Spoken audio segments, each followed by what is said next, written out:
ভারতের শেয়ার বাজারে বড় চমক। শেয়ার বাজারে আজ থেকে শুরু হয়েছে এসবিআই ফান্ডস ম্যানেজমেন্টের বহুল আলোচিত আইপিও।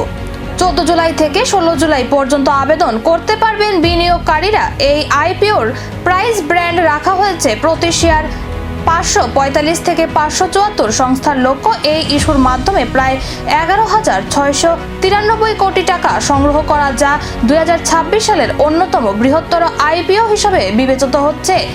এসবিআই ফান্ডস ম্যানেজমেন্ট দেশের অন্যতম বৃহৎ মিউচুয়াল ফান্ড সংস্থা। এই আইপিওর মাধ্যমে সংস্থাটি প্রথমবারের মতো শেয়ার বাজারে তালিকাভুক্ত হতে চলেছে। বাজার বিশেষজ্ঞদের মতে বড় আকারের এই আইপিও বিনিয়োগকারীদের কাছে বিশেষ আকর্ষণের কেন্দ্রবিন্দু হয়ে উঠতে পারে। তবে যে কোনো বিনিয়োগের আগে ঝুঁকি ও আর্থিক লক্ষ্য বিবেচনা করে সিদ্ধান্ত নেওয়ার পরামর্শ দেওয়া হয়েছে। বছরের সবচেয়ে বড় আইপিও বিনিয়োগকারীদের কতটা সাড়া পায় এখন সেদিকেই নজর বাজারের।